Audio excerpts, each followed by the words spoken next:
महातांत्रिक, वो देखिए सांप चला जा रहा है।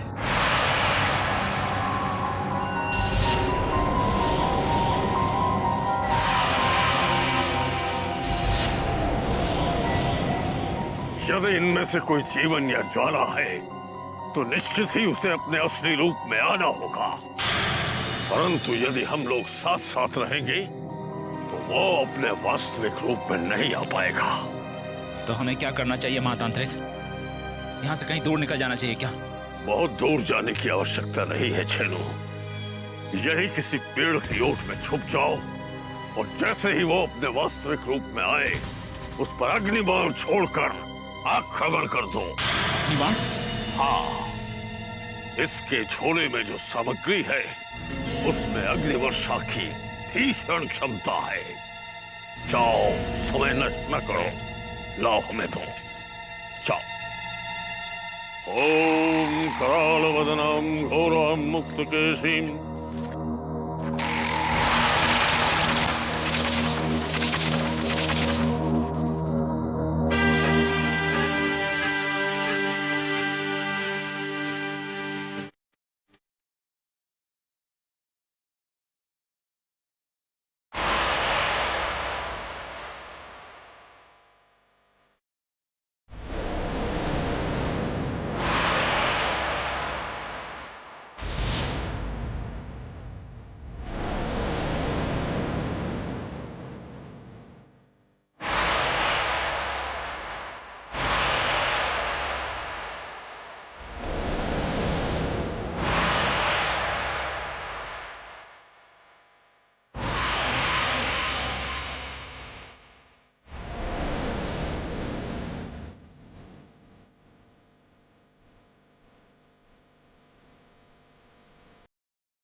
ये मिट्टी, ये जीवन की समाधि को क्यों ढक रही है?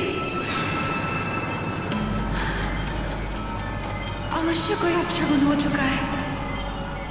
जीवन के प्राण संकट में है।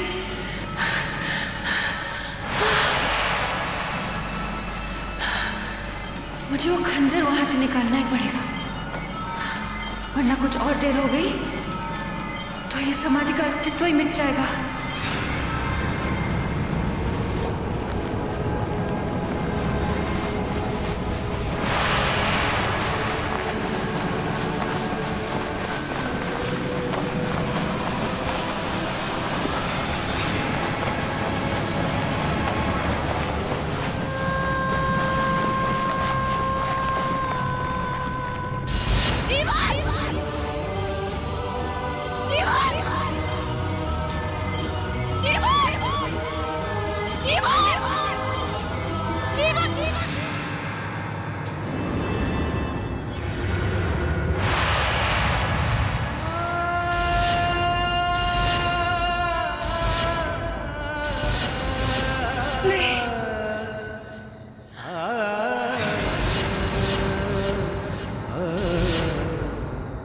ये तो तंत्र का वो घेरा है जिसमें भैरवनाथ ने मेरे जीवन को जलाकर भस्म कर दिया।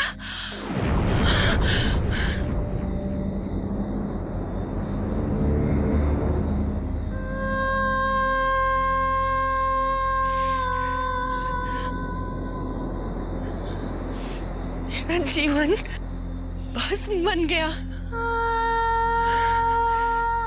दुष्ट भैरवनाथ ने मेरे जीवन को मुझसे सदा सदा के लिए दूर कर दिया।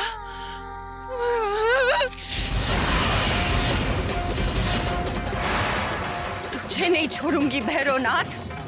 वो सरकटे मंगल को मारने के बाद तुझे इतना तड़पा तड़पा के मारूंगी कि मौत भी कांप उठेगी।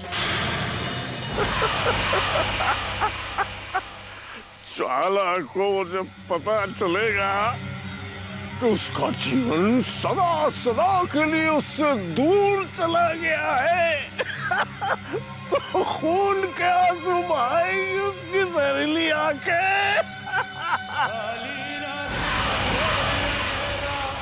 ये आवाज यहाँ सुंदर वन में कैसे? ये तो बाबा मलंग की आवाज है। इस भिखमंगे फकीर को कैसे जानते हो? वो सरदार के गुरु हैं। डाकू मंगल का गुरु? फिर तो अवश्य कोई षड्यंत्र है। उस दुष्ट आत्मा फकीर के यहाँ आने के पीछे कोई गहरा रहस्य है। रहस्य? ये कैसा रहस्य है महातांत्रिक?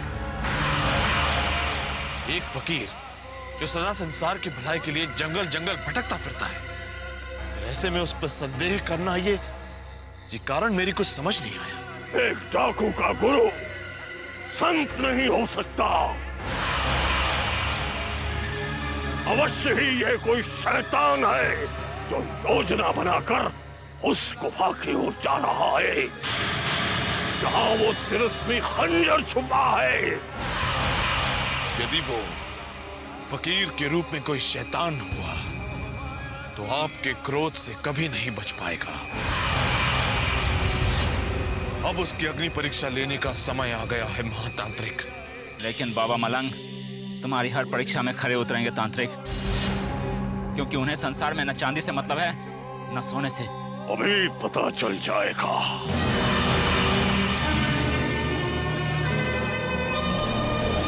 मतलब की ये दुनिया है, मतलब के सारे लोग। किस पे भरोसा कर लूं मेरे अल्लाह तू ही बोल। अल्लाह अल्लाह बोल रे बंदे, मौला मौला बोल। अल्लाह अल्लाह बोल रे बंदे, अल्लाह अल्लाह बोल रे बंदे, मौला मौला बोल। आए जोखोड़ी के फकीर,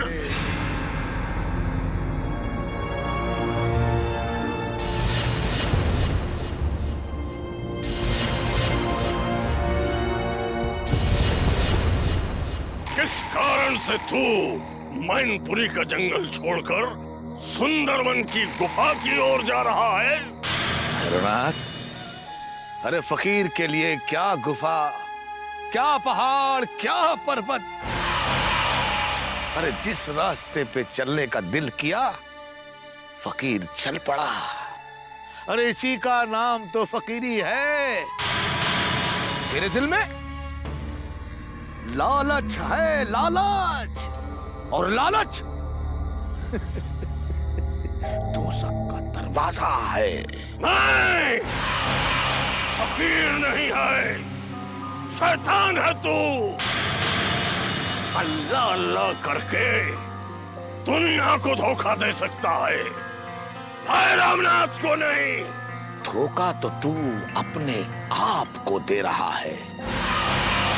अरे नेकी की राह पे चलने वाले फकीर ने अपनी जिंदगी अल्लाह अल्लाह की राह में गुजार दी, और तू उसे नहीं पहचान पाया। अरे ये तेरी बदनसीबी नहीं तो और क्या है। तू अपनी राह पे चल और इस फकीर को अपनी राह पे चलने।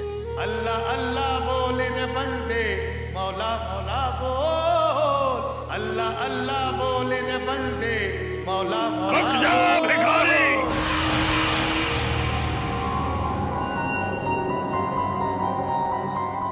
रामनाथ को परीक्षा दिए बिना तेरा यहाँ से जाना असंभव है, क्योंकि तू फकीर के भेष में कोई और है। अरे अल्लाह की इबादत करने वाले और नेकी की राह पे चलने वाले कभी इम्तिहान से डरते हैं। अरे फकीर तो कभी बाजारों में बिकते हैं, तो कभी सलीब पे चढ़ा दिए जाते हैं, तो कभी दूर पे जल जाते हैं, तो कभी सर कटाकर अल्लाह की सदा देते हैं। तो तू मेरा इम्तिहान क्या लेगा? देख, अगर तू सच्चा फकीर है तो भैरवनाथ अपंग हो जाएगा।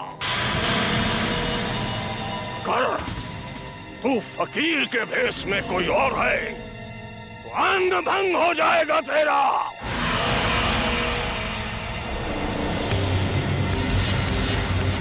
ओम दाकिनी स्वाहा, शाकिनी स्वाहा, हाकिनी स्वाहा।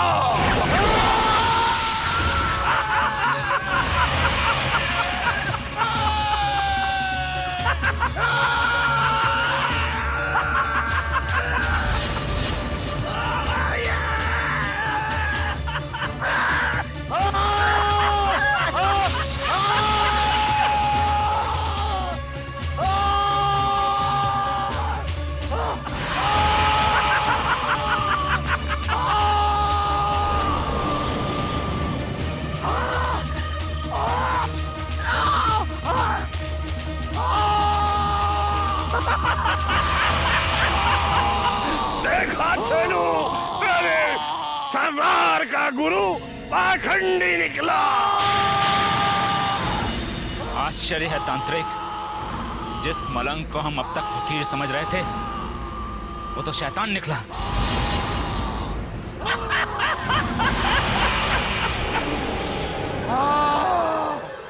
मालिक तेरी रजा रहे और तू ही तू रहे, बाकी न मैं रहूं न कोई आरज़ू रहे। अरे नादानो, तुम इस तांत्रिक की मैली ताकत के आगे अपने सरदार के गुरु को भूल गए। लेकिन ये फकीर तुम सबको माफ करता है।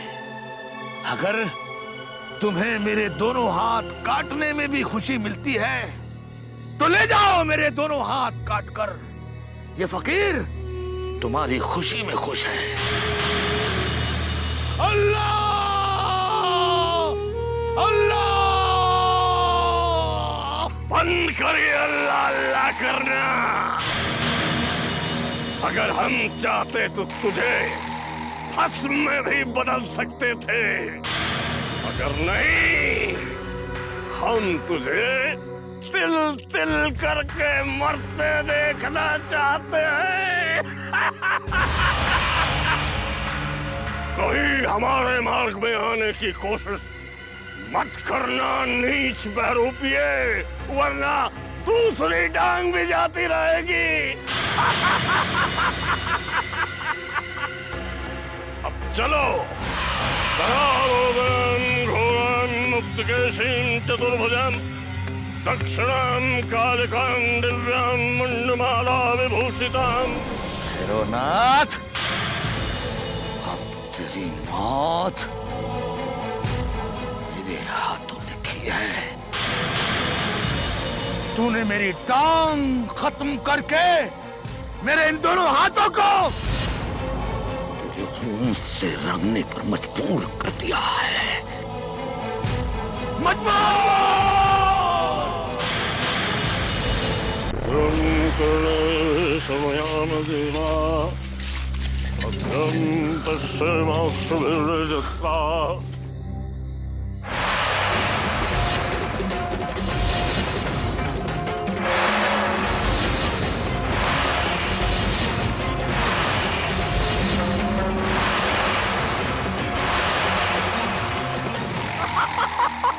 ज्वाला स्वयं जीवन के बाद यमराज के सामने आ गई। ढूंढना भी नहीं पड़ा। धोखे से तो तूने मेरे जीवन को अपने तंत्र जाल में फंसाकर नष्ट कर दिया,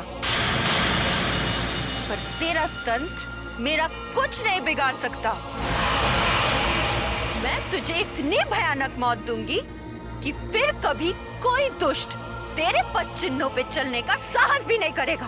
तू हमें मौत देगी? तू? हम साक्षात यमराज हैं। जीवन की मौत देखी नहीं तूने? यदि देख लेती, ऐसी मौत की अपेक्षा स्वयं ही मर जाती। कोई बात नहीं, हम तेरे प्राण हर लेंगे, परंतु अभी नहीं। पहले हम वो नागमणि प्राप्त करेंगे जो तूने छुपा रखी है, जहरीली नागिन। ना तुझे वो नागमणि मिलेगी और ना ही वो खंजर जिसकी तलाश में तो सुंदरवन आया है।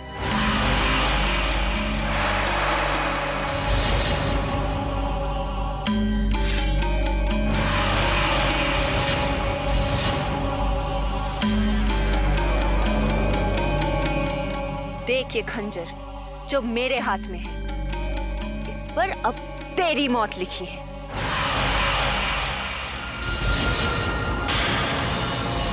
अपनी मौत की अंतिम घड़ियां गिनना आरंभ कर दे भैरवनाथ, क्योंकि मंगल के बाद नर्क जाने की बारी अब तेरी है। नहीं, अब हमें इस खंजर की, इस खिलौने की आवश्यकता नहीं है। देखा नहीं तूने, तेरे जीवन को हमने केवल अपनी मंत्र शक्ति से समाप्त कर दिया। तुझे भी नागिन भस्म कर देंगे हम। बता वो खुद बता, बता, बता कहाँ है वो नागमणि?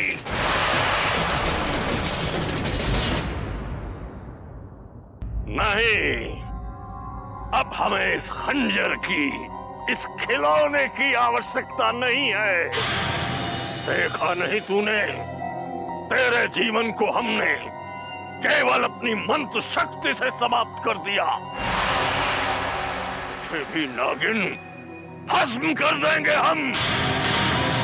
बता वो खुद बता, बता, बता कहाँ है वो नागमणि जिसे प्राप्त करने के लिए हमने वर्षों कठोर साधना की है। तू अगले 7 जन्म तक भी तपस्या करता रहेगा तो भी तुझे नागमणि प्राप्त नहीं होगी। मौत के उस घेरे में तू फंस चुका है भैरवनाथ, जहाँ से निकलना तेरे लिए असंभव है, असंभव। भैरवनाथ के लिए अब असंभव कुछ भी नहीं है नागिन। उसकी तंत्र शक्ति अपरंपार है। जब तुम दोनों की शक्ति सम्मिलित थी, तब अवश्य हमारे मार्ग में कुछ बाधा थी, अब तो तुम्हें हम वैसे ही समाप्त कर देंगे मंत्र शक्ति से जैसे तेरे जीवन को किया था। देखना अब तू कैसे तड़प तड़प कर हमारे सामने गिड़गिड़ाती है।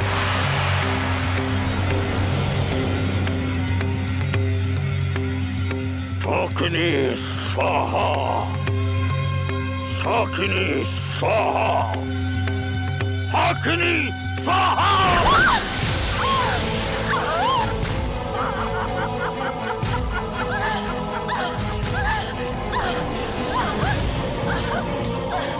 देखा देखा कैसे तड़प रही है। बहुत पीड़ा हो रही है ना तुझे? अभी तो नागिन ये तेरे कष्टों का आरंभ है। तेरा अंत जीवन से भी भयानक होगा। बता कहाँ है वो नागमणि? बता दे, बता। जिस तंत्र शक्ति पे तुझे इतना घमंड है भैरवनाथ, वो तेरे कोई काम ना आ सकेगी, क्योंकि रात के अंधेरे में मौत दबे पैर कभी भी आके तुझे डस सकती है। अभी तो मैं जा रही हूँ, लेकिन याद रखना, मेरा जहर तेरे और तेरे इन दोनों साथियों के शरीर में कभी भी उतर सकता है।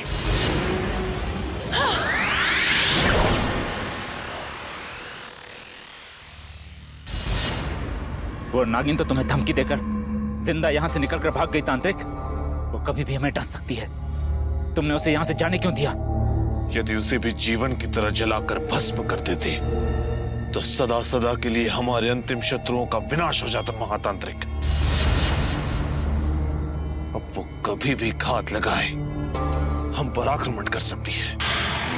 वो कभी हमें पहचान सकेगी और न कभी ढूंढ सकेगी। ये तुम क्या कह रहे हो? ऐसा क्या करने वाले हो तुम? समय आने पर पता चल जाएगा तुम्हें, परंतु हमारा हर्ष मंगल सिंह जैसा नहीं होगा, कदापि नहीं।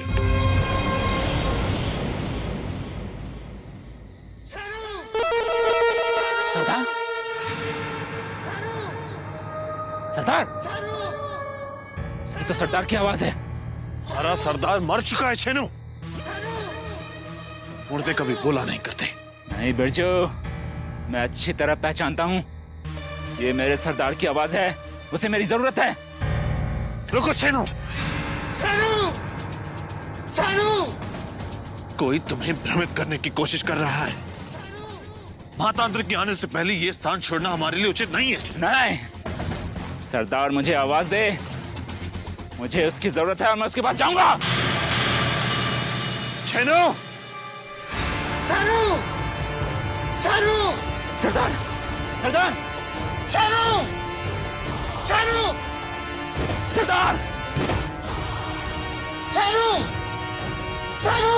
छेनू, रुक जाओ छेनू,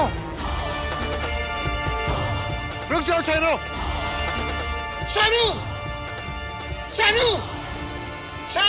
सरदार, सरदार, सरदार।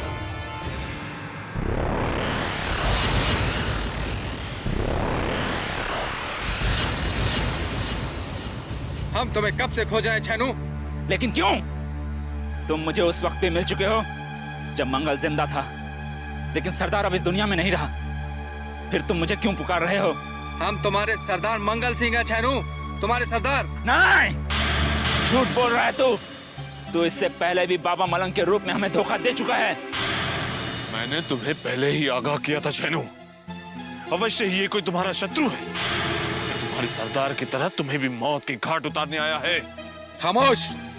शत्रु तो ये छेनू है जो हमें चंडालिका के पास छोड़ के आया, जबकि सिर कटने के बाद भी हमारी धड़ जिंदा था, क्योंकि भैरवनाथ का दिया ये शक्तिशाली ताबीज हमारी रक्षा कर रहा था। हम तुम्हें जिंदा नहीं छोड़ेंगे छेनू। तुम स्वामी भक्त नहीं, कायर और स्वार्थी और स्वार्थी। मुझे माफ कर दो सरदार, मैं नहीं जानता था तांत्रिक के दिए उस शक्ति पुंज ने सिर कटने के बाद भी तुम्हें जिंदा रखा। यदि ये सत्य जान जाता तो तुम्हें अकेला छोड़कर चंडालिका के भय से भागता नहीं। ये सत्य कह रहा है मंगल सिंह। दरअसल तुम्हारे मरने के बाद छैनु इस जंगल में मारा मारा भटकता फिरता रहा। यदि समय के पहले इसकी भेंट महातांत्रिक और मुझसे न हुई होती तो अब तक ये मर चुका होता, किंतु भाग्य से महातांत्रिक के हाथ तो जीवन मारा गया, जिसे मारने के लिए तुम यहाँ आए थे। जीवन मर गया तो क्या वो खंजर भैरवनाथ को प्राप्त हो गया? नहीं सरदार, तांत्रिक ने अपनी दिव्य शक्ति से जीवन को जलाकर भस्म कर डाला, लेकिन ज्वाला को नहीं मार सका, क्योंकि ज्वाला के पास अभी भी वो तिलस्मी खंजर है। हो सकता है उसी के डर से वो घबरा कर कहीं लुप्त हो गया है।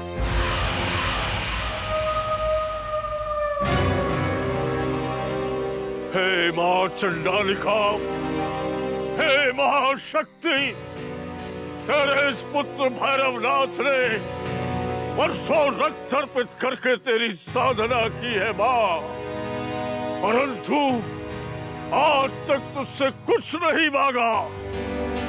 आज मांगता हूं मां, क्योंकि उस जहरीली नागिन ज्वाला में मुझे साक्षात अपनी मृत्यु नजर आ रही है मां। हे मां, मेरा ये रूप परिवर्तित कर दे और मुझे ऐसी शक्ति दे कि जब मैं चाहूं अपने उस रूप में चला जाऊं और जब चाहूं पुनः इसी भैरवनाथ के स्वरूप में आ जाऊं। कृपा कर मां, अपने उस पुत्र पर कृपा कर, कृपा कर।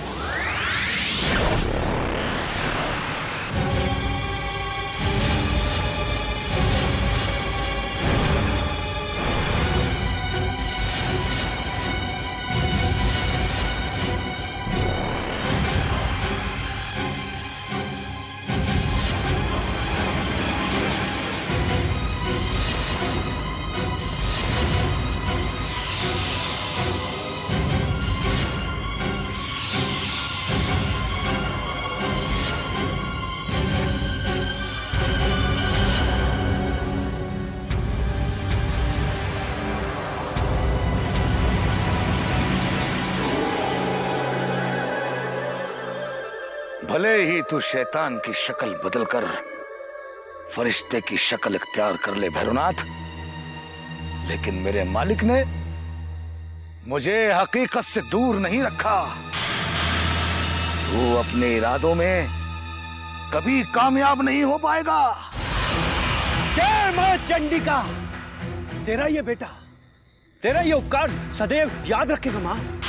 नया रूप, नया अवतार, तेरा ये बेटा जीवन की तरह ज्वाला का भी सर्वनाश कर देगा। सर्वनाश। जय मां चंडिका।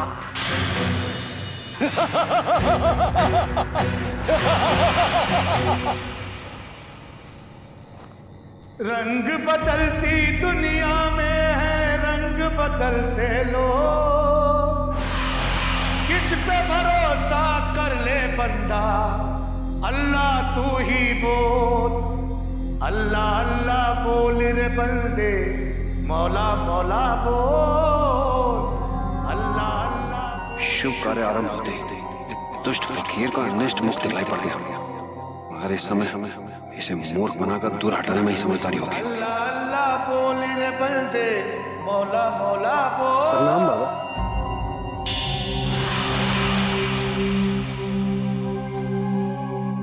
इस जंगल में भटक भटक कर बाबा आपके गीतों के सहारे ही जिंदा था। कभी सोचा नहीं था कि आज आपके दर्शन भी हो जाएंगे। आपके गीतों ने मुझे हमेशा शक्ति दी है बाबा। गिरगिट की तरह रंग बदलना तेरी फितरत है भैरवनाथ। अब देख ये फकीर भी तुझे कैसे रंग दिखाता है। क्या बात है बाबा, क्या सोच रहे हैं? मैं सत्य कह रहा हूं बाबा, आपकी आवाज बहुत मधुर है। ऐसा प्रतीत होता है जैसे संगीत की देवी साक्षात आपके होठों पर विराजमान हो। मैंने भी तुझ जैसा खूबसूरत तहजीब में डूबा हुआ इंसान पहले कभी नहीं देखा। बता अजनबी, कौन है तू जिसे देखकर मुझे फरिश्ते याद आने लगे? मैं काली हूं बाबा, कोई देवदूत नहीं, बल्कि एक साधारण सा मनुष्य हूँ। तेरी इसी सादगी और सच्चाई ने तो इस फकीर को गफलत में डाल दिया है कि तू इस जमीन से नहीं बल्कि आसमान से उतरा हुआ लगता है। बता बच्चा, कौन है तू और कहां से आया है? इस फकीर ने इससे पहले तुझे कभी नहीं देखा। बता, क्या परेशानी है तुझे जो तेरी आंखों में उलझन की लहर दिखाई दे रही है? अपने राज्य से देश निकाले का दुख मुझे अंदर ही अंदर खाए जा रहा है बाबा। बेकसूर होकर भी मैं जंगल जंगल भटक रहा हूं बाबा, और जब तक समय पूरा नहीं हो जाता तब तक मुझे अपने परिवार से दूर इन्हीं जंगलों में वनवास भुगतना पड़ेगा। वनवास? वनवास तो उस पाक नाम के साथ अच्छा लगता है जिसका नाम राम था। उस राम ने दुनिया को सच्चाई पे चलने की राह दिखाई। तुम्हारे इस फरिश्ता सिफत चेहरे के पीछे मुझे राम की नहीं बल्कि रावण की शक्ल दिखाई देती है। बाबा, आपके मुंह से कठोर शब्द भी फूलों के समान कोमल लगते हैं, मगर आप जैसे महान गायक को एक पैर पर खड़ा देखकर मेरी आंखें नम हो गई बाबा। मगर बाबा, आपने क्या अपराध किया था जो किसी दुष्ट ने आपकी एक टांग काट दी बाबा? जुर्म सिर्फ इतना था कि मैंने उस भैरवनाथ को दोज़ख के दरवाजे पे जाने से रोकने की कोशिश की थी, जो अब मौत के आगोश में पहुंच चुका है। मगर आपका वो अल्लाह क्यों नहीं काम आया जिसके गीत गाते गाते आप अपंग और बूढ़े हो गए?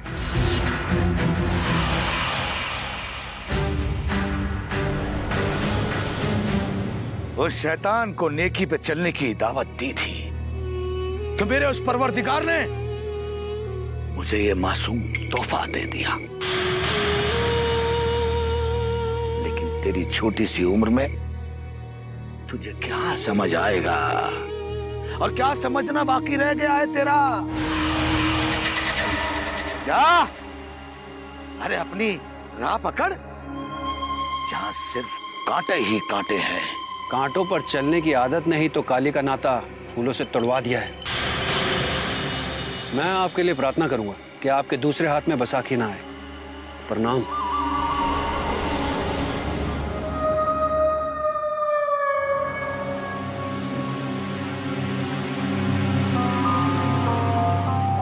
भैरवनाथ, जिस रूप को तूने अपनी बैसाखी बनाया है वही रूप एक दिन तेरी मौत की वजह बनेगा।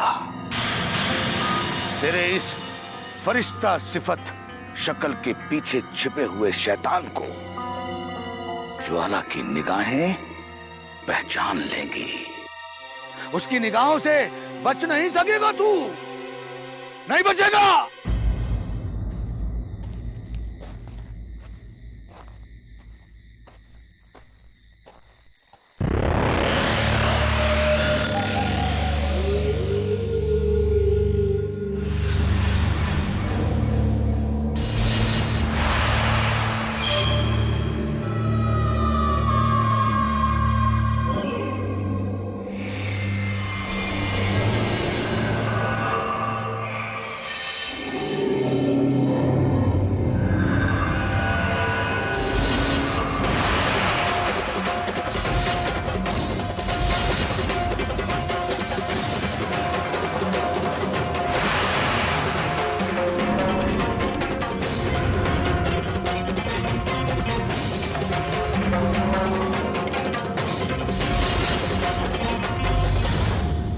कौन हो तुम और इस जंगल में ऐसे क्यों भटक रहे हो? हमें इस तरह टोक कर रोकने की हिम्मत बड़े बड़े महायोद्धा नहीं कर सके, तो तुम्हारी हिम्मत कैसे हो गई युवती? बताओ, कौन हो तुम और इस अंधेरी रात में यहां क्यों भटक रही हो? अंधेरा होने के बाद ही ज्वाला के निकलने का समय होता है। मैं इस जंगल की रानी हूं और यदि तुमने एक कदम भी और आगे बढ़ाया तो मारे जाओगे। मौत से हमें डराने की कोशिश मत करो युवती, क्योंकि हम भी अय्यारों के अय्यार तेज सिंह हैं। और एक बार जहां हमारे कदम पड़ जाते हैं वहां से हम तभी वापस लौटते हैं जब हमारी इच्छा होती है। ना अभिमान मत करो पथिक, वरना यहाँ से जीवित लौटना असंभव हो जाएगा। यदि तुमने ज्वाला के आदेश को ठुकराया तो शब में बदल जाओगे।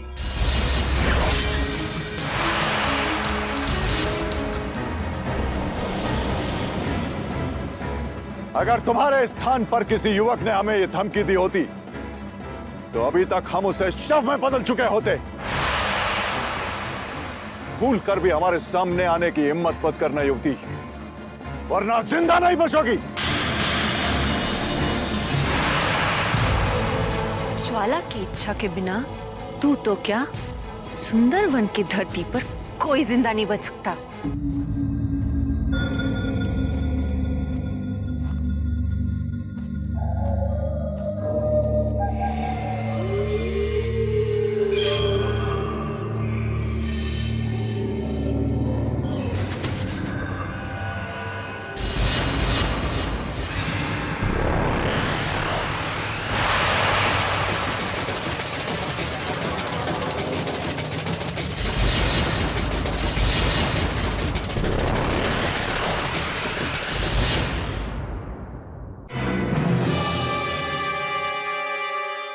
अगर तुम्हारे स्थान पर किसी युवक ने हमें यह धमकी दी होती तो अभी तक हम उसे शव में बदल चुके होते। भूल कर भी हमारे सामने आने की हिम्मत मत करना युवती, वरना जिंदा नहीं बचोगी। ज्वाला की इच्छा के बिना तू तो क्या, सुंदर वन की धरती पर कोई जिंदा नहीं बच सकता।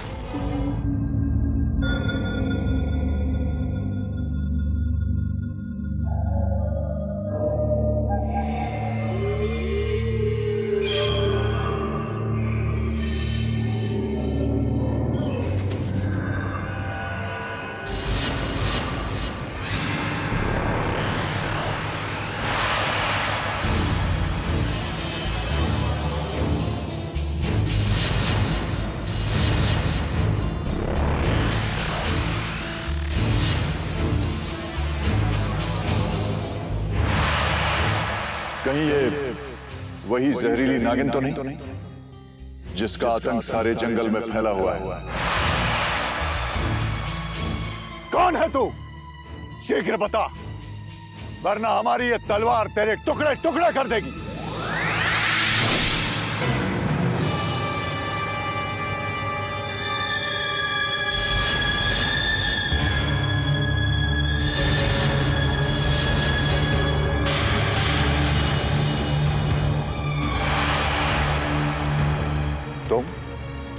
अब समझ में आ गया होगा तेज सिंह कि मैं कौन हूं। तुरंत अपने राज्य वापस लौट जाओ, वरना विवश होके मुझे जहर उगलना होगा, जो मैं नहीं चाहती। मगर तुम हमें इस जंगल से दूर क्यों करना चाहती हो ज्वाला? भला हमने तुम्हारा क्या बिगाड़ा है? हम तो यहां सिर्फ अपने महाराज को ढूंढ रहे हैं, और महाराज के मिलते ही हम बिना किसी को हानि पहुंचाए यहां से चले जाएंगे। तुम्हारे बातों में मुझे कपट नहीं, सच्चाई दिखाई दे रही है। मगर तुम तुम्हारे महाराज को यहां क्यों ढूंढ रहे हो? क्योंकि डाकू मंगल को उसके किए का दंड दिए बिना महाराज वापस चुनारगढ़ नहीं लौट सकते। डाकू मंगल को पहचानना बहुत ही कठिन हो गया है, क्योंकि उसका सर उसके धड़ से अलग हो चुका है। क्या? हाँ, और मुझे भी उसी मंगल से बदला लेना है जिसे तुम्हारे महाराज दंड देना चाहते हैं। मंगल से भैरवनाथ का दिया हुआ शक्तिपुंज छीनकर मैं उसकी अधूरी मौत को पूरी कर देना चाहती हूँ, और फिर बारी उस दुष्ट भैरवनाथ की, जो मनुष्य नहीं शैतान है। कौन है ये तांत्रिक जिससे हम अभी तक नहीं मिल सके, जबकि हमने इस जंगल में इतना समय बिता लिया है? ये वो तांत्रिक है जिसने मेरे जीवन को जलाकर नष्ट कर दिया है। अब वो नागमणि प्राप्त करने के लिए और मुझे वश में करने के लिए इस जंगल में भटक रहा है, मगर मैं उसे ऐसी मौत दूंगी कि इस धरती पर दूसरा भैरवनाथ कभी पैदा नहीं होगा। बहुत अन्याय हुआ है तुम्हारे साथ। यदि चुनारगढ़ से किसी सहायता की आवश्यकता हो तो बेहिचक हमें बता देना। हम किसी स्त्री के साथ अन्याय होते हुए नहीं देख सकते। मैं कोई स्त्री नहीं, जहरीली नागिन हूँ। अपना बदला मैं खुद ले सकती हूँ,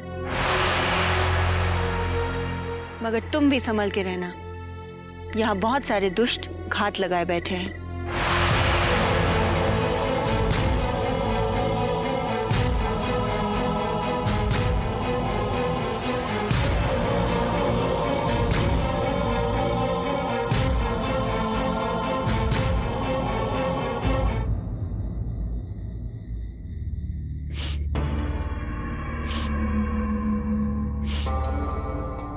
ये तो भैरवनाथ की गंध है।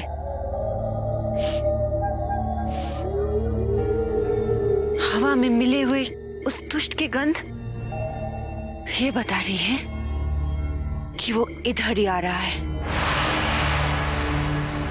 अब उसका यहां से जिंदा लौटना असंभव है, असंभव।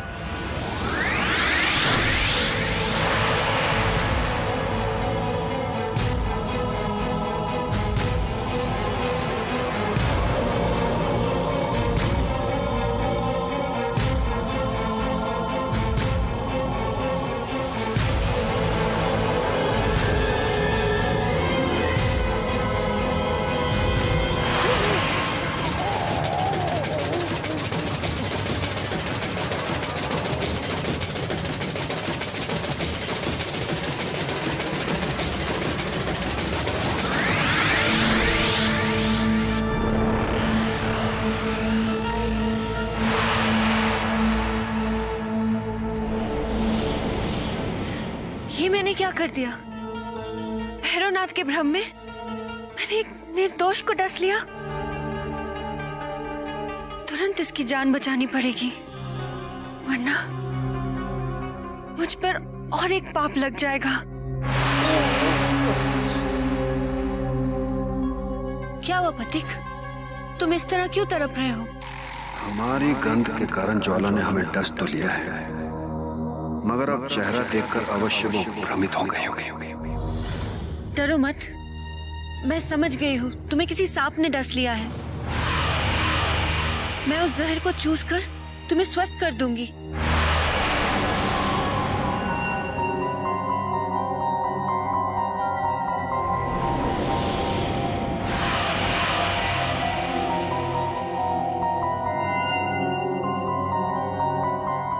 तुम्हारा ये उपकार मैं कभी नहीं भूलूंगा। एक अपरिचित के लिए तुमने इतना कष्ट उठाया, मैं जिंदगी भर तुम्हारा आभारी रहूंगा। कौन हो तुम?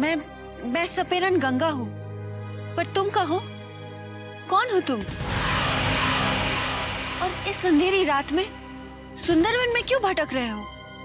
मैं काली हूँ, जो भैरवनाथ की खोज में दर दर भटक रहा है, जिसने मेरे भाई को फांस रखा। ना जाने कौन सा मकसद पूरा करना चाहता है उसके द्वारा। मैं भी उसी तांत्रिक की तलाश में हूँ जिसने मुझसे मेरा पति और खुशियां सब छीन ली है। मुझे खुशी हुई कि हम दोनों की मंजिल एक ही है। अगर तुम साथ दो तो जल्द से जल्द भैरवनाथ तक पहुंचा जा सकता है। मगर वो मैनपुरी के जंगलों से यहाँ क्या करने आए? वो नागमणि हासिल करने जो उसे कभी नहीं मिल सकती। ये तुम्हें कैसे पता? क्या तुम जानती हो कि नागमणि कहाँ है जिसे वो दुष्ट हासिल करना चाहता है? गंगा सब जानती है, यहाँ कोई नागमणि नहीं है। एक सपेरन होने के नाते मैं सांपों के बीच खेलती हुई बड़ी हुई हूँ। मैं जानती हूँ यहाँ ना कोई नाग है ना नागमणि। वापस चले जाओ, लौट जाओ यहाँ से, क्योंकि यहाँ कदम कदम पे सिर्फ मौत खड़ी है। मगर भैरवनाथ से बदला लिए बगैर और भाई को साथ लिए बगैर मैं वापस नहीं लौटने वाला। जैसी तुम्हारी इच्छा। मगर ये याद रखना कि इस जंगल में कई सरकटे राक्षस घूम रहे हैं। संभल के रहना, वरना तुम्हारा भी बचना मुश्किल हो जाएगा।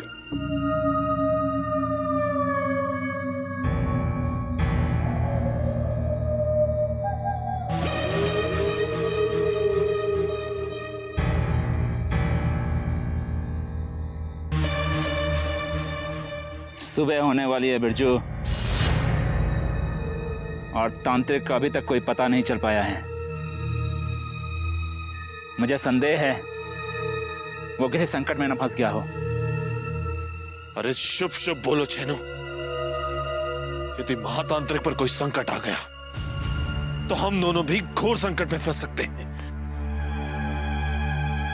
मुझे पूर्ण विश्वास है, तुम देखना, उजाला होते ही महातांत्रिक फिर हमारे पास आ जाएंगे।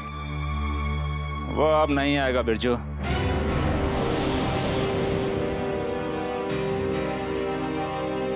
या तो उस ज्वाला ने उन्हें जंगल छोड़ने पर विवश कर दिया होगा, या फिर वो ज्वाला के फंदे में फंस गया होगा।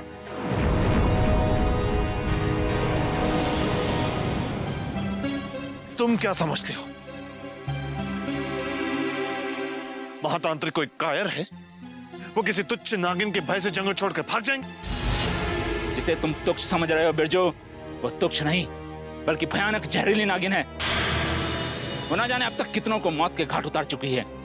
चैनो, तो क्या तुम्हारे कहने का ये मतलब है कि उसने महातांत्रिक को भी डस के मार दिया? हाँ हाँ हाँ, यही कहना चाहता हूं मैं। सुंदरबन के इस मायावी जंगल में कभी भी कुछ भी हो सकता है। कोई ना कोई दुर्घटना तो अवश्य घटी है, जिसका मुझे अनुमान तो नहीं, आशंका अवश्य हो रही है बिरजू। शंका का कोई उपचार नहीं है छेनो, और तुम अपने मन से ये बुरे विचारों को निकाल दो और धैर्यपूर्वक महातांत्रिक की प्रतीक्षा करो। क्योंकि जो महातांत्रिक जीवन जैसे जहरीले नाग को जलाकर भस्म कर सकते हैं, तो उसके सामने ये ज्वाला की बिसाती क्या है? तुम देखना छेनो, वो ज्वाला जहां कहीं भी हो, महातांत्रिक उसे भी जलाकर भस्म कर देंगे। यदि तुम्हारा कहा सत्य हो गया बिरजू,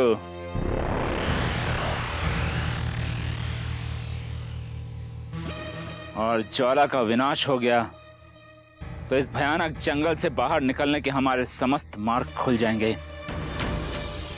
लेकिन पता नहीं वो ज्वाला इस समय कहां घात लगाए बैठी होगी।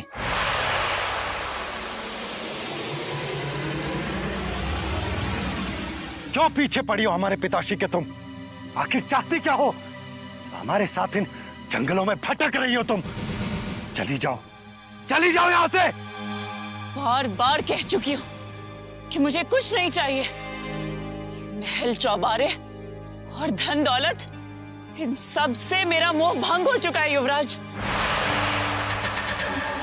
मुझे तो सिर्फ महाराज का प्रेम चाहिए, उनका साथ चाहिए युवराज। नहीं मिलेगा, कभी नहीं मिलेगा तुम्हें चुनारगढ़ के सम्राट का प्रेम। कभी नहीं मिलेगा तुम्हें हमारे पिताश्री का साथ, क्योंकि वो केवल हमारी माताश्री के हैं। वो चुनारगढ़ की महारानी चंद्रकांता के हैं और किसी के नहीं हो सकते। मगर उसी रानी चंद्रकांता से अब महाराज का मोह खत्म हो चुका है युवराज, क्योंकि रानी चंद्रकांता जिस उम्र में पहुंच गई है, वो उम्र ही तुम्हारी माताश्री और तुम्हारे पिताश्री के बीच में कभी ना टूटने वाली दीवार बन के रह गई है। दीवार तो अब तुम बन गई हो। तुम्हारे ही कारण हमारे पिताश्री, हमारे राज्य और हमारी माताश्री दोनों से दूर हो गए। तुम स्त्री नहीं, स्त्री के नाम पर वो कलंक हो जो कभी नहीं मिट सकता। युवराज, एक स्त्री को अपमानित करने से पहले खुद अपने पिताश्री के चरित्र की ओर देख लो। वो ही मेरे पीछे पीछे आए थे। वो मुझे स्वयं से कभी दूर नहीं करना चाहते। मुझे जली कटी सुनाने से पहले जाकर अपने पिताश्री को समझाओ, फिर मुझसे बात करना। हम तुम्हारी सूरत भी नहीं देखना चाहते। चली जाओ यहाँ से।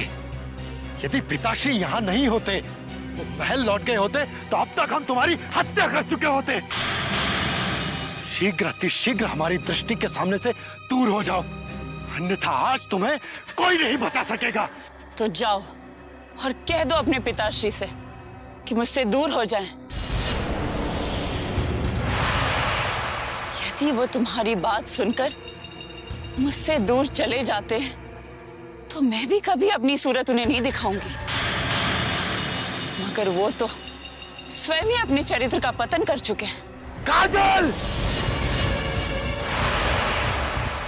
मुझ पर चिल्लाने से सत्य नहीं छुप सकेगा युवराज।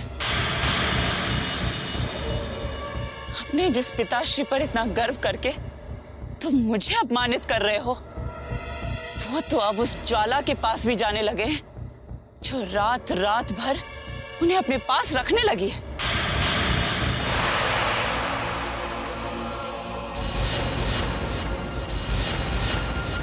अब इस बात का निर्णय तुम स्वयं ही कर लो कि चरित्रहीन मैं हूं या चुनारगढ़ के सम्राट।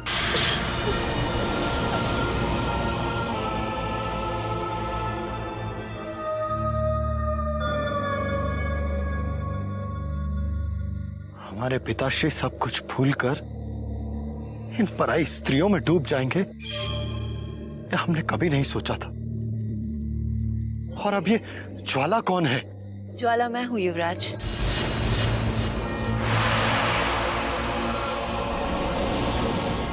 वो युवती जो तुम्हारे पिताश्री के साथ मेरा नाम जोड़ने की कोशिश कर रही है, वो झूठ है, एक कहानी है।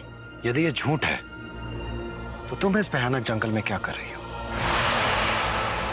क्या कारण है कि तुम इस जंगल में हमारे पिताश्री के डेरे के समीप भटक रही हो? ये जंगल मेरा घर है और मेरा जन्म भी इसी जंगल में हुआ था युवराज। मुझे यहाँ कहीं भी आने जाने का पूरा अधिकार है। चली जाओ, चली जाओ यहाँ से। तुम्हारी आंखों में भी हमें काजल की तरह छल और कपट दिखाई देता है। तुरंत दूर हो जाओ हमारी दृष्टि के सामने से, अन्यथा इसी जंगल में तुम्हारी मृत्यु हो जाएगी जहां तुम्हारा जन्म हुआ है। यदि ये ललकार किसी शत्रु की होती तो वो जिंदा नहीं बचता युवराज। इस जंगल में तुम ज्वाला की अतिथि हो, इसीलिए माफ कर दिया। युवराज! युवराज! युवराज, क्या हुआ? युवराज, आप इतना चिल्ला चिल्ला कर किससे बातें कर रहे थे? युवराज, आप खामोश क्यों हैं? क्या समस्या है जो आप इतनी चिंता और आश्चर्य में डूबे हुए हैं? हमारे पिताश्री हमारी समस्या बन चुके, जो हमारे आदर्श हुआ करते थे। कभी वो उस दुष्ट काजल से ही नहीं, वे तो किसी अन्य स्त्री से भी प्रेम करते। क्या? महाराज किसी और से भी? भ्रष्ट हो चुके हैं हमारे पिताश्री। अब हमारे सब्र का बांध टूट चुका है। तुरंत माताश्री को किसी के हाथों यह संदेश भिजवा दिया जाए कि उनके साथ बहुत बड़ा विश्वासघात हुआ है।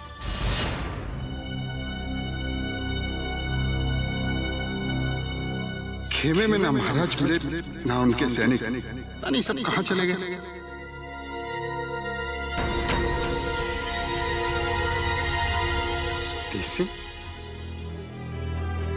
तेज सिंह जी!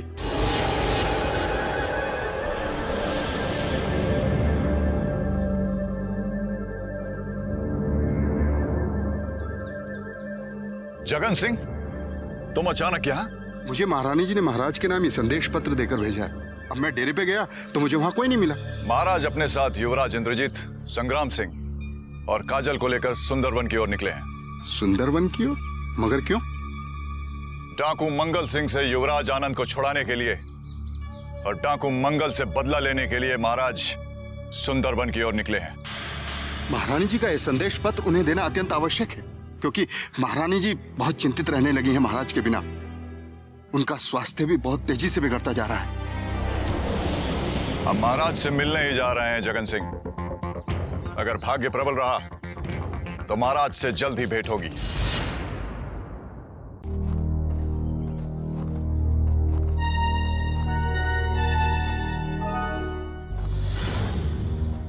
तेज सिंह यहां?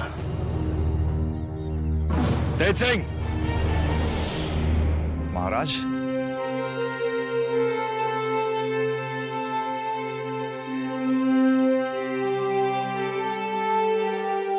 प्रणाम महाराज।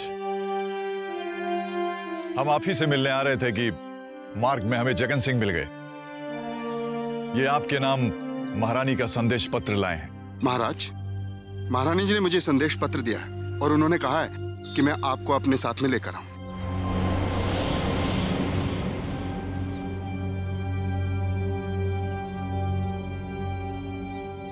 माताश्री ने संदेश पत्र में क्या लिखा है पिताश्री? महारानी ने हमें यह संदेशा भेजा है कि यदि हम सही समय पर महल नहीं पहुंचे तो वो महल के द्वार हमारे लिए सदा सदा के लिए बंद कर देंगे।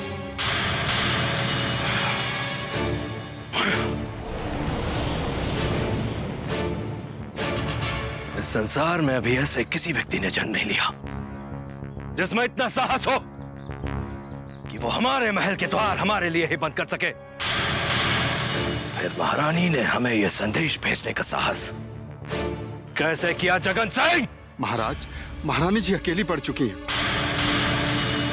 और आपके बिना उनको राज्य की बागडोर संभालना असंभव सा हो गया है। इसलिए विचलित होकर उन्होंने ये पत्र भेजा है। तो कह दो जाकर महारानी से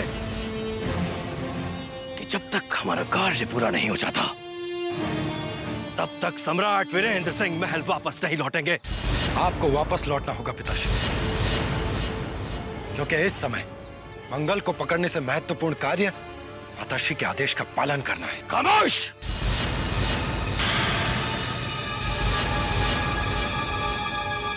खामोश!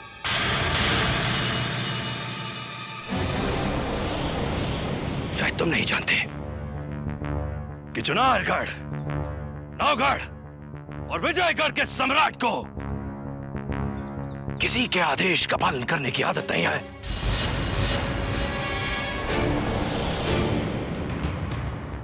तुम्हें जाना है तो जाओ, मगर हम नहीं जाएंगे। नहीं। युवराज, इस समय महाराज का महल लौटना उचित नहीं है, क्योंकि हम अपने लक्ष्य के बहुत समीप पहुंच गए हैं। खामोश!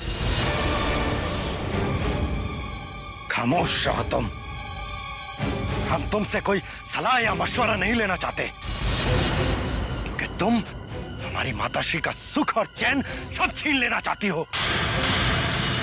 तुम ऐसी जहरीली नागिन, वो डायन हो जो हम सबको खा जाना चाहती है। युवराज!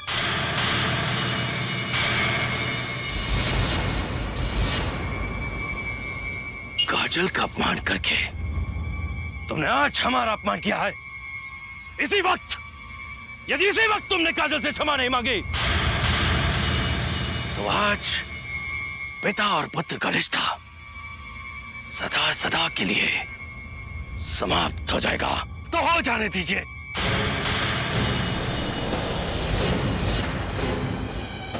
नहीं चाहिए हमें ऐसा पिता जो चरित्रहीन है। युवराज! महाराज, ये आप क्या कर रहे हैं? अपनी तलवार म्यान में रख दीजिए, क्योंकि आपके सामने आपका पुत्र खड़ा है। ये पुत्र नहीं, वो नाग है जो हमें डसना चाहता है। परंतु आज हम इसका फन कुचल के रहेंगे। पिताश्री, आप एक पराई स्त्री के लिए अपने पुत्र पर हाथ उठा रहे हैं। पिताश्री, होश में आइए पिताश्री।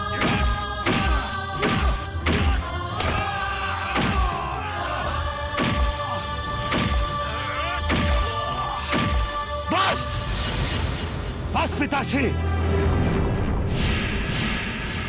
यदि आपने हम पर और हाथ उठाया तो हम भी आप पर हाथ उठाने को विवश हो जाएंगे।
ये आपने क्या किया युवराज?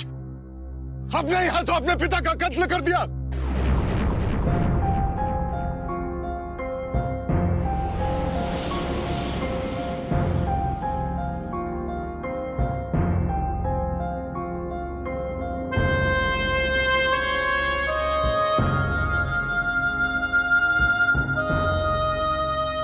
युवराज, अब सब कुछ खत्म हो गया।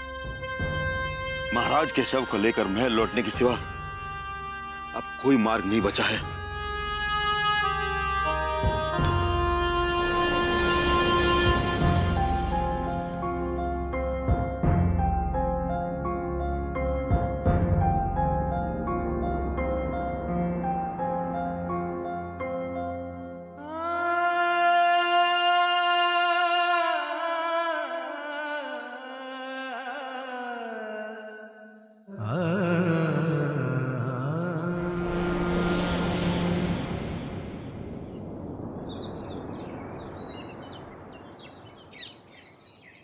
अल्लाह अल्लाह बोलते बंदे मौला मौला बोल। अल्लाह अल्लाह बोलते बंदे मौला मौला बोल। वो चाहे तो पल भर में तख्ते को तख्त करे, जर्रे को नूरानी कर दे, माथे छत्र धरे। पर इंसाफ करेगा वो ही सच और झूठ को तो। अल्लाह अल्लाह बोल रे बंदे मौला मौला बोल। अल्लाह अल्लाह बोल रे बंदे मौला मौला बोल। अल्लाह अल्लाह बोल रे बंदे मौला मौला बोल। बाबा, अरे उजड़ गया ना तेरा सब कुछ, बिखर गए तेरे सारे सपने। अरे ये तो होना ही था, तेरी तकदीर तेरे ही हाथों से बिगड़ना लिखी थी। मैं अकेली रह गई बाबा, मेरा सब कुछ छिन गया। युवराज ने अपने ही हाथों महाराज का वध कर दिया। अरे कितना समझाया था तुझे कि चल कपट छोड़कर तू अल्लाह की पनाह में आ जा, अल्लाह की इबादत करने लग, लेकिन तू नहीं मानी। अब बता कि इतनी बड़ी दुनिया में तू कहां जाएगी? अरे कौन अपनाएगा तुझे? क्योंकि तूने एक बेटे को उसके बाप का कत्ल करने पर मजबूर किया है। दोषी मैं ही हूं बाबा, मेरी ही वजह से महाराज के प्राण छिन गए। अब मैं क्या करूं? कहां जाऊं बाबा? न जिंदगी दिखाई दे रही है और न ही मौत अपने गले लगा रही है। जिंदगी और मौत के सफर में मत झूल मेरे बच्चे। बस अब उस बादशाह की यादों के फूल सजा ले अपने सीने में, जिस बादशाह ने तुझ पर अपने आप को कुर्बान कर दिया, और अल्लाह की बारगाह में माफी मांग ले। वो तुझे माफ कर देगा क्योंकि वो गफूर रहीम है। लेकिन एक शर्त, दोबारा उसके सामने कोई गलती मत करना। यदि जिंदा रही तो दुखियारों की सेवा में अपना सारा जीवन बिता दूंगी बाबा, किंतु उस बादशाह को कभी नहीं भूल सकती जिन्होंने एक पल में ही मेरे सारे गुनाह माफ कर दिए थे बाबा। वो मनुष्य नहीं, देवता थे जो सदा सदा के लिए आसमान में एक चमकता सितारा बन के रह गए। बस बेटी, भूल जाए इन सब चीजों को और सदा अपना फर्ज निभाते रहना। लेकिन एक बात बेटी, जा सबसे पहले जाकर उस बादशाह के आखिरी दीदार तो कर ले जो राख बन के इन फिजाओं में बिखरने वाला है। अल्लाह अल्लाह बोलते बंदे, मौला मौला बोल। अल्लाह अल्लाह बोलते बंदे, मौला मौला बोल। अल्लाह अल्लाह बोलते बंदे, मौला मौला बोल।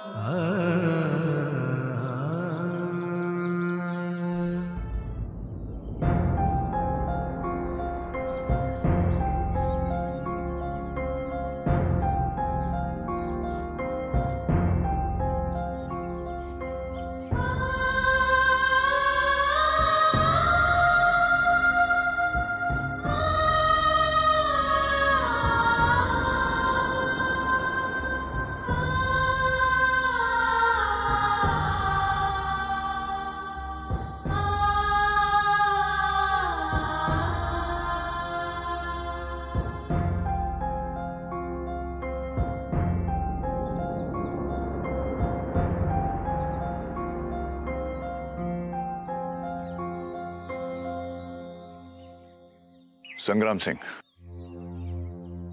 महाराज के शव को चुनारगढ़ ले जाना संभव नहीं है क्योंकि चुनारगढ़ का मार्ग यहां से बहुत लंबा है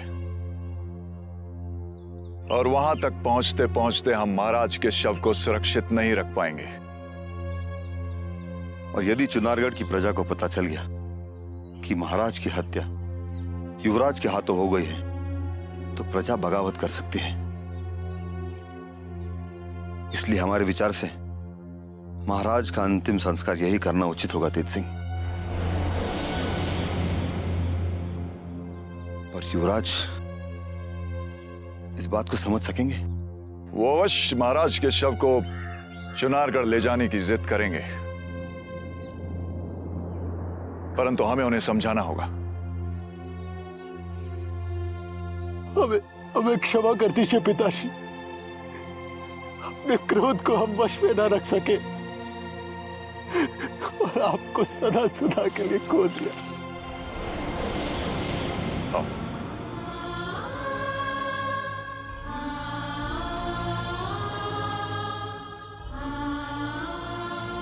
युवराज, युवराज,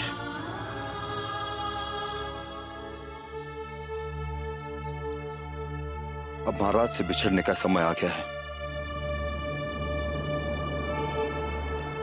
रात होने से पहले हमें इसी जंगल में उनका अंतिम संस्कार करना होगा।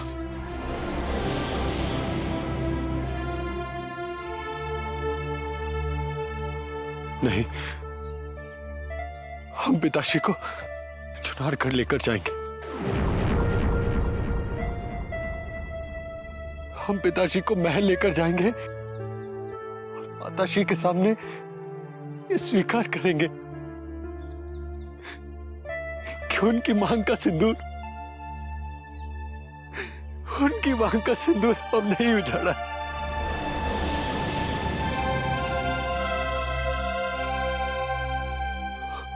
और हमारे कारण ही युवराज आनंद भी इस दुनिया में नहीं रहे।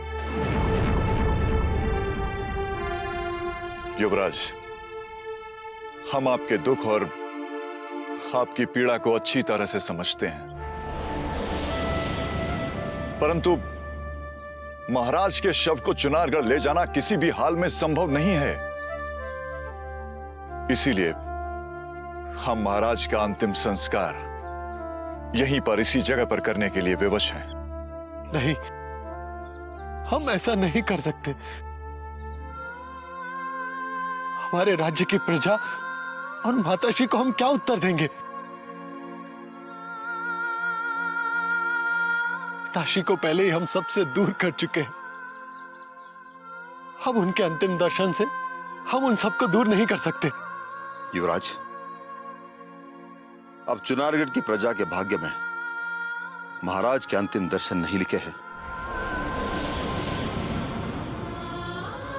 क्योंकि परिस्थितियां यही कह रही है कि महाराज की चिता अब चुनारगढ़ में नहीं बल्कि सुंदरवन के जंगलों में सुलगने वाली है।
ये कौन है जो सुंदरवन में आके आंसू बहा रही है?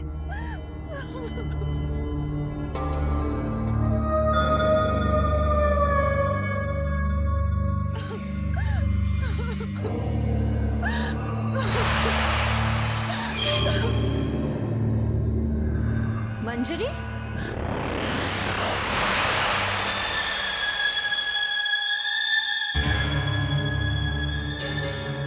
तुम सुंदरवन में कैसे? मेरा दुर्भाग्य मुझे सुंदरवन ले आया। यदि वो दो कपटी मनुष्य मुझे मेरे बच्चे से मिलाने और उस तांत्रिक के तंत्र से मुक्ति दिलाने का धोखा नहीं करते तो मैं यहाँ कभी नहीं आती। तांत्रिक से मुक्ति?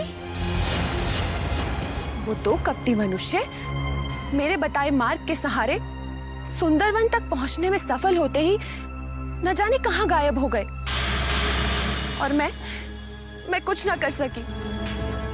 पता नहीं मेरा बच्चा मुझे कब मिलेगा। पता नहीं उस भैरवनाथ के श्राप से मुक्ति कब मिलेगी मुझे। तुम्हारे दुख के दिन समाप्त होने वाले हैं, क्योंकि उस तांत्रिक की मौत समीप आ चुकी है और उसके मरते ही तुम अपने आप मुक्त हो जाओगी। मगर वो बहुत शक्तिशाली है, उसे कोई नहीं मार सकता। मैंने उसकी शक्तियों को बहुत समीप से देखा है। उसे मैं मौत की घाट उतारूंगी। देखना, बहुत जल्द वो मेरे जहर से मारा जाएगा। तुम चिंता मत करना। बाबा मलंग यहाँ?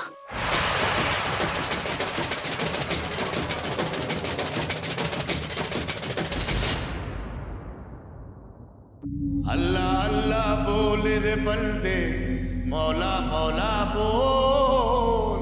अल्लाह अल्लाह बोल रे बंदे, करी गुनाह से तौबा, दम का क्या भरोसा है, जाने कब निकल जाए।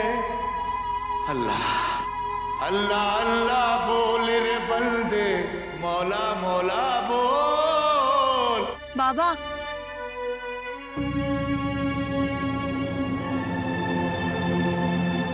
ज्वाला, ज्वाला बेटा, तुम्हें देख बहुत खुशी हो रही है, लेकिन जीवन के साथ रहने वाली ज्वाला आज अकेले कैसे दिखाई दे रही है? उस राक्षस भैरवनाथ ने उन्हें जलाकर मार डाला है बाबा।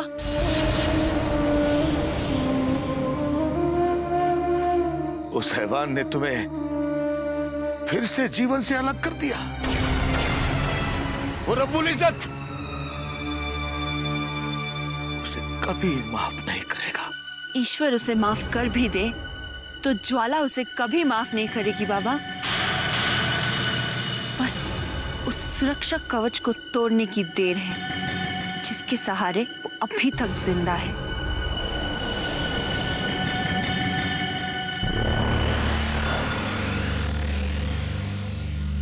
मगर आपके पैर को क्या हो गया बाबा? आप अचानक अपंग कैसे हो गए?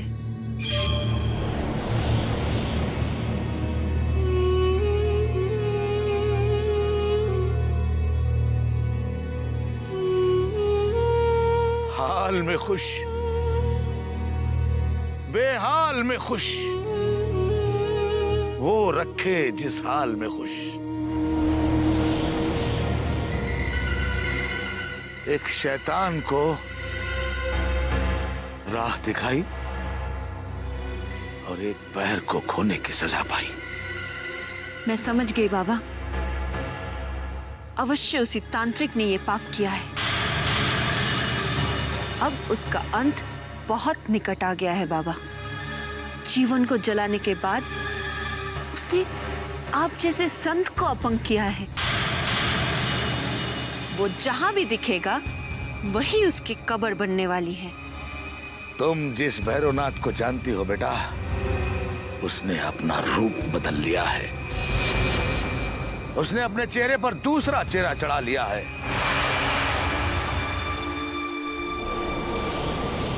अब समझ में आया वो कायर मुझे दिखाई क्यों नहीं दे रहा है। मैंने उसका सुरक्षा कवच तोड़कर उसे मौत की चेतावनी दी थी। उसने उसी भय से अपना रूप बदल लिया है। मौत की निगाहों से वो शैतान कब तक बच पाएगा? उस रब्बुल इज्जत ने उसकी जब खतरनाक मौत मुकर्रर कर दी है, उसी रोज वो तुम्हारे सामने बेनकाब हो जाएगा और तुम्हारा जहर उसे दोज़ख में भेज देगा।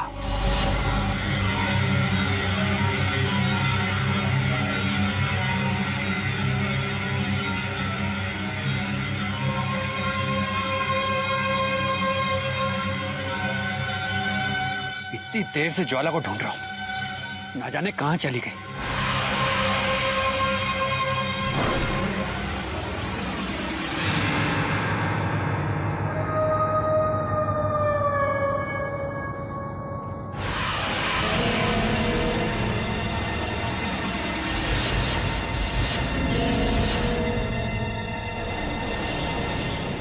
कौन है तू जो मेरी इस धरती पर निडर होकर जा रहा है? ये मंगल का धड़ है जो हमारे दिए हुए शक्ति पुंज के कारण अभी तक जिंदा है। किसी तरह इस शक्ति पुंज को इस राक्षस से वापस छीनना होगा। किस विचार में पड़ गया तू? यदि तूने अपना परिचय नहीं दिया तो तुझे लाश में बदल दूंगा। काली को धमकाकर तूने अपनी मौत को दावत दी है। कौन है तू? बता। और इस घिनौने धड़ के साथ यहाँ क्या कर रहा है? मैं मौत हूँ, जो भी सामने पड़ता उसे कभी जिंदा नहीं छोड़ता। और मैं यमराज हूँ, लगता है आज तेरे ही प्राण हरने होंगे। तू छीनेगा मेरे प्राण, मैं तेरे टुकड़े टुकड़े कर दूंगा।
सरदार!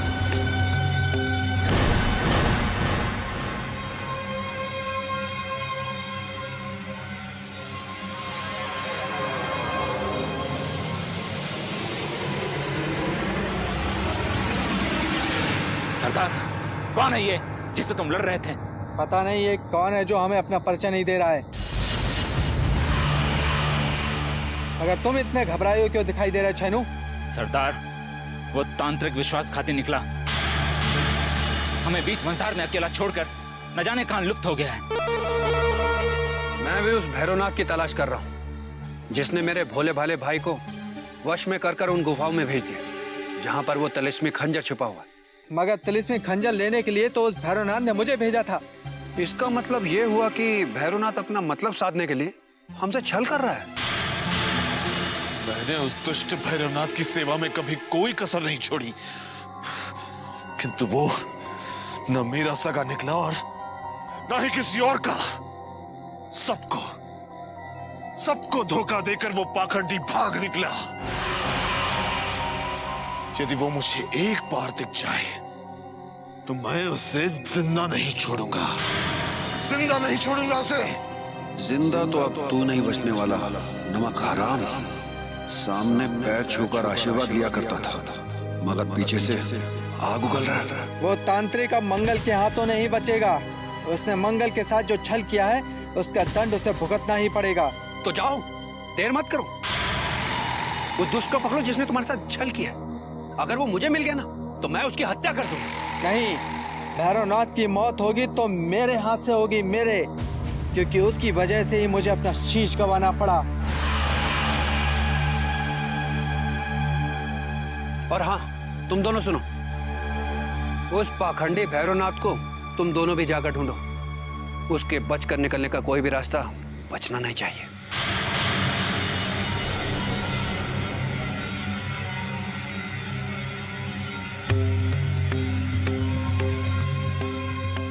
अब हमारा शक्तिपुंज हमारे पास आ गया है मंगल।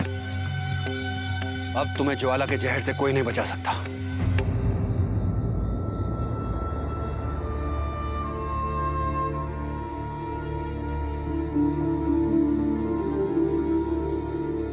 महाराज की अस्थियों को लेकर हमें तुरंत चुनारगढ़ निकल जाना चाहिए। हम सुबह होने की प्रतीक्षा नहीं करेंगे युवराज। आप ठीक कह रहे हैं संग्राम सिंह जी। इस जंगल ने हमें दुखों के सिवाय कुछ नहीं दिया, परंतु चुनारगढ़ पहुंचकर हम माताश्री को अपना कौन सा मुख दिखाएंगे? कैसे कहेंगे कि पिताश्री इस कलश में समा चुके?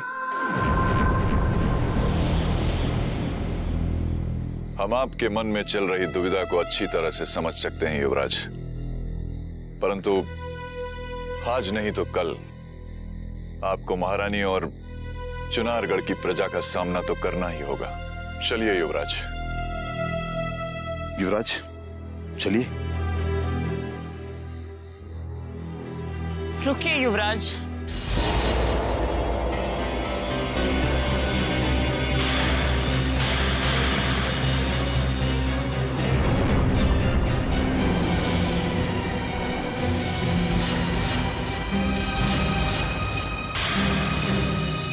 क्या आप सब महाराज के अधूरे सपने को पूरा किए बिना ही चले जाएंगे? कौन सा सपना?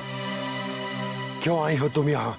ये बताने के लिए कि महाराज उस दुष्ट डाकू मंगल से बदला लेना चाहते थे, जिसने उन्हें बंदी बनाकर अपमानित किया था। क्या आप सब महाराज के अपमान का बदला लिए बिना यहाँ से चले जाएंगे? जब महाराज ही नहीं रहे तो मंगल की तलाश में भटकने से क्या फायदा? इस समय हमें महाराज की अस्थियों को चुनारगढ़ ले जाना अति आवश्यक है। मंगल को तो हमारी सेना भी बंदी बना लेगी। सेना के भरोसे महाराज के संकल्प को पूर्ण करना समय नष्ट करने जैसा है संग्राम सिंह जी।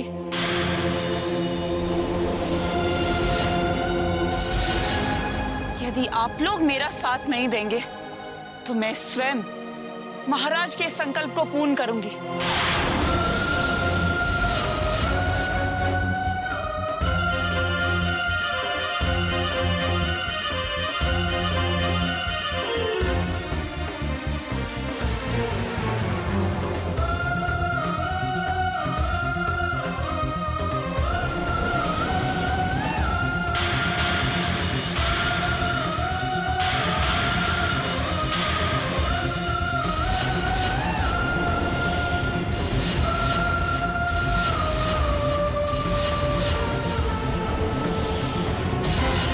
ये तुमने क्या किया?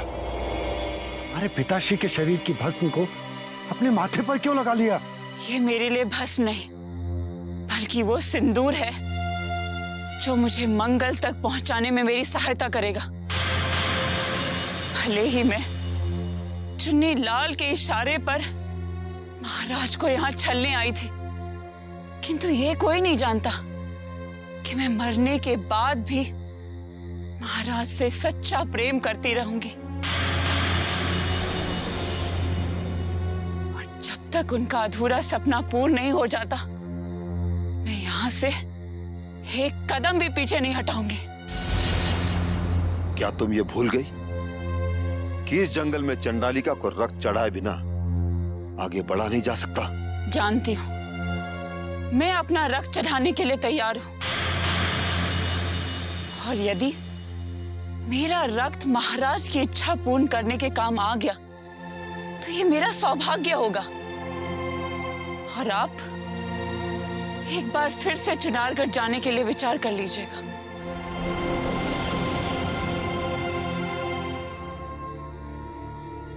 हमें पिताश्री की अंतिम इच्छा पूर्ण करनी होगी संग्राम सिंह जी। पिताश्री की अस्थियों के साथ साथ डाकू मंगल सिंह की लाश को भी चुनारगढ़ साथ लेकर जाना होगा। ये आप क्या कर रहे युवराज? उस कपटी काजल की बातों में आकर आप समय नष्ट कर रहे हैं। नहीं संग्राम सिंह जी, हमारे रहते हुए कोई और हमारे पिताश्री की अंतिम इच्छा पूरी करे, यह हमारा अपमान होगा। इस जंगल में हम तब तक रहेंगे जब तक हम हमारे पिताश्री के सभी शत्रुओं को समाप्त नहीं करते थे।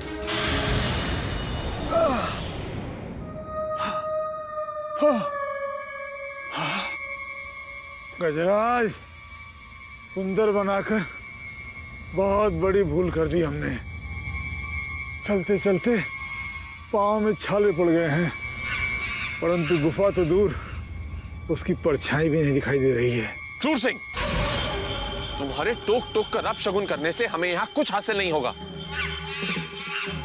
क्या तुम चुपचाप रह के आगे नहीं बढ़ सकते हो? जब से हम चले हैं तब से तुम एक पल भी शांत नहीं रहे। अच्छा, गजराज सिंह, मौत को हमने अपने सामने खड़ा देखा है, तुमने नहीं। मरते मरते हम बचे हैं, हम, तुम नहीं। तुम नहीं, यदि हमारे स्थान पर तुम होते और जो हम पे गुजरी है वो तुम पे गुजरी होती, तो तुम यहाँ इस जंगल में नहीं, यहाँ से भागकर शिवगढ़ का मार्ग पकड़ चुके होते। हाँ हाँ ठीक है, चलो अभी।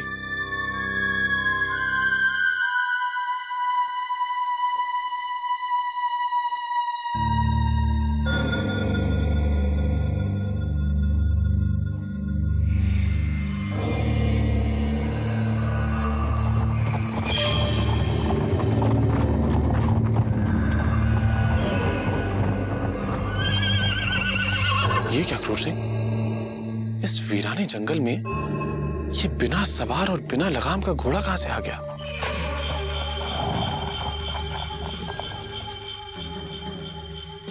अरे गजराज, हमें क्या लेना देना कहीं से भी आया हो। बस इस घोड़े के आ जाने से हमारी समस्या का समाधान अवश्य हो गया है, क्योंकि अब हम पैदल नहीं बल्कि इस घोड़े पर सवार होकर चलेंगे। चलो।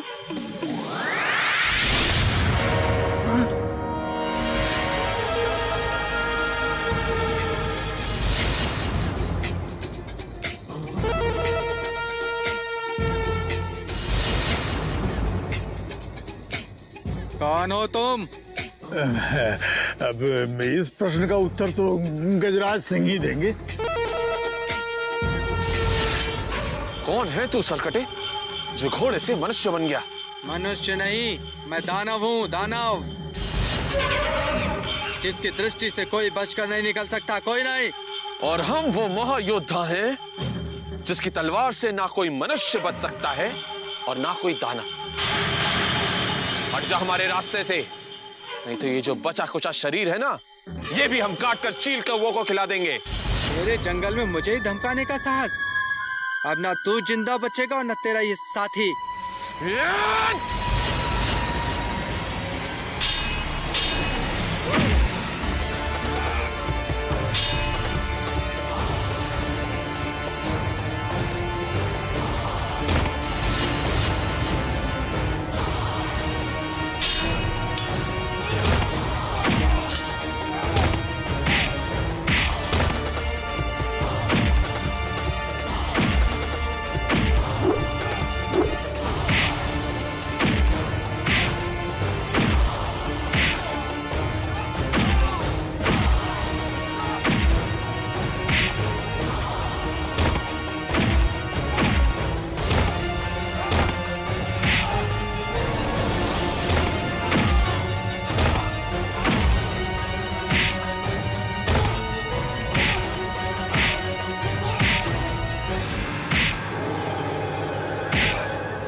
मेरा शक्ति पुंज कहाँ गया? ये कहाँ चला गया?